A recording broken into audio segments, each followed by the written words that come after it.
اور یہود اور نصارہ ان کا مذاق اڑانے لگے کہ یار تم لوگ کو بیوی بچوں کا خیال نہیں، جب دیکھو وہیں پڑے رہتے، جب دیکھو وہیں پڑے رہتے ہیں۔ تو آپ لوگ کہتے تھے کہ ایک بار تم میرے آقا کی محفل میں تم اور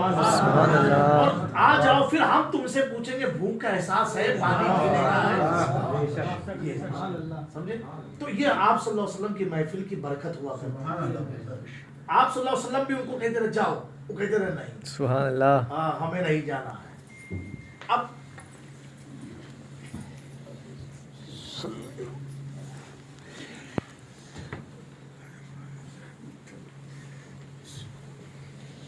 اب آپ صلی اللہ تعالیٰ علیہ وسلم کو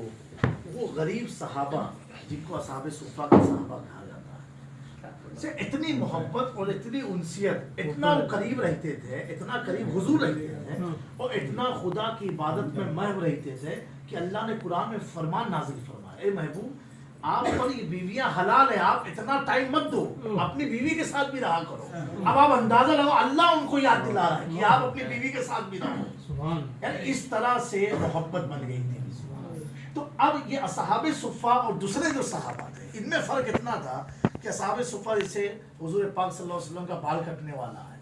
تو سب ہاتھ لگاتے ہیں کہ کوئی بال زمین پر نہ گرے، جبکہ قرآن میں کہیں نہیں آیا ہے، حدیث میں کہیں نہیں آیا ہے۔ وضو کو فرماتے رہے تو صحابہ کرام، کون صحابہ جو اصحاب صفہ پر بیٹھتے تھے، اس پانی کا قطرہ زمین پر گرنے نہیں دیتے تھے۔ اسی لیے روایت میں بخاری جتنی بھی حدیث کی کتابیں ہیں ان میں جتنے صحابہ ہیں زیادہ تر، جیسے حضرت ابو ہریرہ، حضرت عمر، حضرت مولا کائنات سے جتنی حدیث مروی ہے، اس سارے صحابہ صحاب صفہ کے ہیں، کوئی باہر کا نہیں ہے، کیونکہ وہ ہمیشہ ہر چیز دیکھتے تھے، ہر چیز دیکھتے تھے۔ اچھا کچھ چیزیں ایسی ہوتی جب آدمی اپنوں میں بیٹھتا ہے تو کچھ خانگی بات بیان کرے گا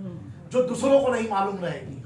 تو اس کا مطلب آقا کریم صلی اللہ علیہ وسلم نے کچھ فضیلت اپنی ایسی بیان کیا ہے کہ صحابہ سمجھ گئے ان کا بال ہم سے الگ ہے، ان کا وضو کا پانی ہم سے الگ ہے، ان کا اٹھنا ہر چیز ہم سے الگ۔ تو اتنے صاف ہوتے تھے دل کے کہ حضور کی محفل میں ان کو رقص آ جاتا تھا۔ وہاں سے صوفیہ نے کی ابتدا اصحاب صفہ سے ہوئی،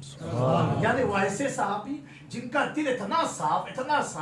کہ نوز باللہ اگر غفلت سے آپ صلی اللہ علیہ وسلم سو گئے تو ان کو خیال نہیں ہوتا رہا کہ حضور نے نماز پڑھی کہ نہیں پڑھی۔ ایک مثال ہم دے رہے ہیں، اگر آپ صلی اللہ علیہ وسلم کچھ بھی کر رہے ہیں تو ان کو اس کے کوئی پرواہ نہیں، وہ خالی حضور کو دیکھا کرتے ہیں، سبحان اللہ، سبحان اللہ، ایسا کر رہے ہیں، اس پر کوئی تنقید کرتے یا کوئی سوال کوئی وسوسہ آتا نہیں تھا۔ اور جو تھے اصحاب صفہ کے علاوہ جو تھے ان کو کبھی ایسا کیوں ہوا تو ترنت قرآن کی آیت نازل ہو جاتی، وہ ایسے کیوں گئے تو ترنت قرآن کی آیت نازل ہو جاتی۔ لیکن یہ اتنے دل کے صاف تھے، اتنے صاف تھے کہ ان کا دل ایسا آئینہ تھا کہ جب یہ حضور کی تعریف بیان کرتے تھے تو حضور فرماتے تھے کہ مومن مومن کا آئینہ ہے، تم جیسے ہو ویسا مجھے دیکھ رہے ہو، اتنے دل کے یہ صاف۔ وہاں سے صوفیزم کی شروعات ہوئی ہے، اسی لیے صوفیزم میں الگ ایک قانون صوفیوں نے بنایا ہے۔ جیسے حضور مخدوم پاک فرماتے ہیں اگر کوئی شخص اپنے پیر کے تعلق سے تھوڑی سی بھی غلط فہمی پیدا کر لیا گویا کہ وہ مرتد ہو گیا۔ کیا فرمایا؟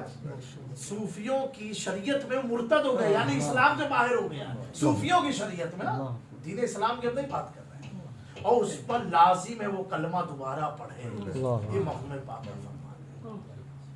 اگر کوئی شخص اپنے مرشد کے تعلق سے بدزن ہو گیا، پیر کامل کے تعلق سے، تو اس پر لازم ہے دوبارہ وہ کلمہ پڑھے۔